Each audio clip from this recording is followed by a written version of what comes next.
Здравствуйте, уважаемые подписчики и зрители канала. С вами снова Павел. И сегодня у нас на обзоре уникальное колесо.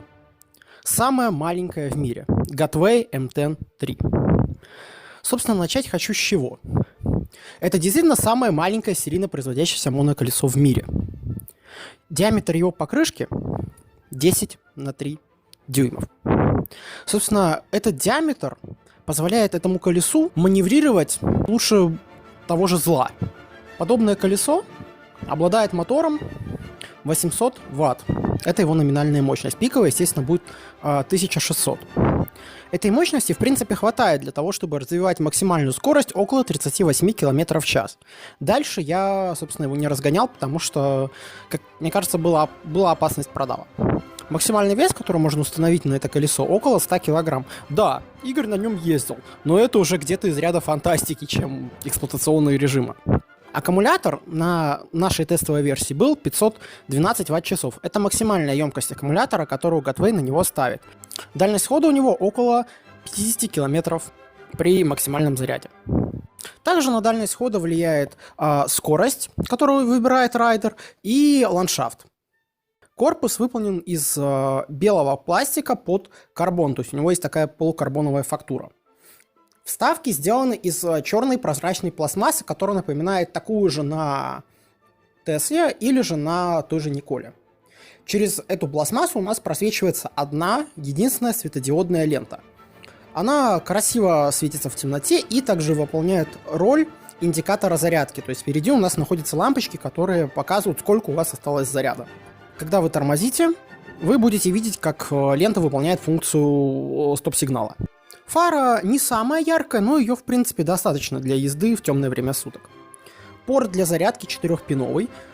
Колесо у нас обладает аккумулятором 84 вольта, что, собственно, является, мне кажется, наиболее оптимальным для такого колеса. Далее у нас расположен порт для зарядки устройств через USB. Он тоже стал уже какой-то, не то чтобы визитной карточкой, он является стандартной функцией. И кнопка. Эта кнопка включает и выключает колесо. Эта же кнопка включает фару и переводит ее в режим стробоскопа. Новшеством на этом колесе стало наличие кнопки блокировки мотора, которая позволяет без лишних хлопот поднять колесо и перенести его с места на место. Педали на этом колесе достаточно удобные. Они маленькие, но, мне кажется, больше просто нельзя было поставить на столь маленькое колесо. Оно оборудовано большими и, что удивительно, мягкими для Gotway подушками, которые достаточно удобно цепляются за ногу и позволяют вам на таком маленьком колесе чувствовать себя достаточно комфортно и уверенно. Они не давят вам на косточку, они не прижимают вашу щиколотку. Вы едете и чувствуете себя достаточно уверенно и комфортно. Также они позволяют очень хорошо рулить колесом. Сейчас я расскажу вам о том, как это колесо ездит, тормозит, и вообще, как на нем кататься. Первое, это у него широкая покрышка. Это 10 на 3. По динамике своего хода оно мне больше всего напомнило Ninebot Z10. Его на всех неровностях будет немножко шатать и болтать. К этому, в принципе, можно привыкнуть. То есть вы станете на него, и вам это покажется минусом, вам покажется это неприятным. Но если вы будете вкатываться в это колесо, если вы пару дней на нем поездите, то вам это покажется даже плюсом, потому что это как бы маневренность. Вы можете развернуться буквально на месте, то есть без особых каких-то навыков, можете развернуться на месте, не зацепившись педалькой, и поехать в другую сторону. Мощность мотора позволяет вам развернуться чуть ли не на наклонной поверхности, как будет видно в ролике.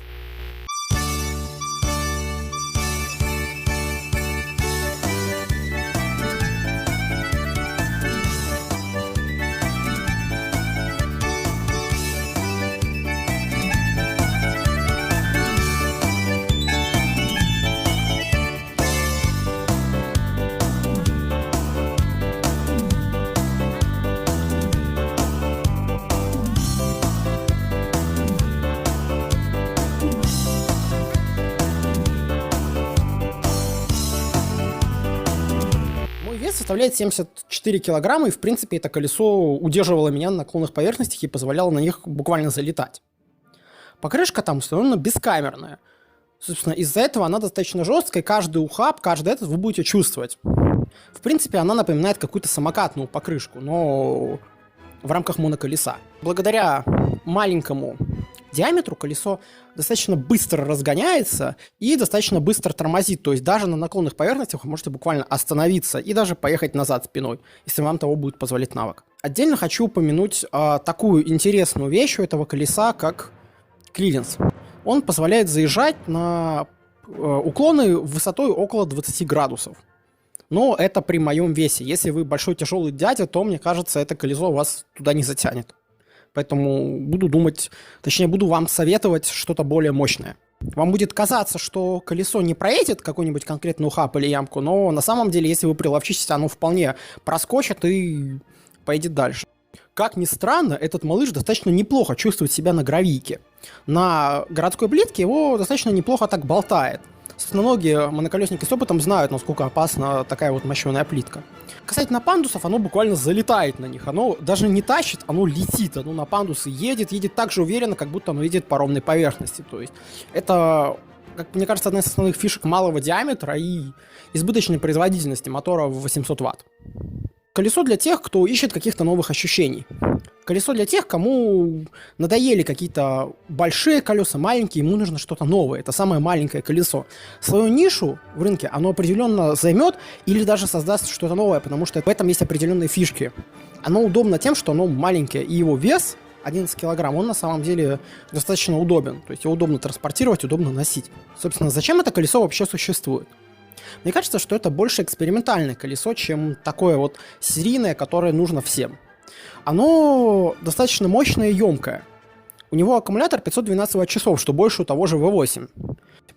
Напоминаю, что максимальная скорость 38 км в час для таких диаметров она более чем достаточно. Спасибо всем за внимание. С вами был Павел, Ямакбай. Подписывайтесь на канал, оставляйте свои комментарии, ставьте лайки. До новых встреч!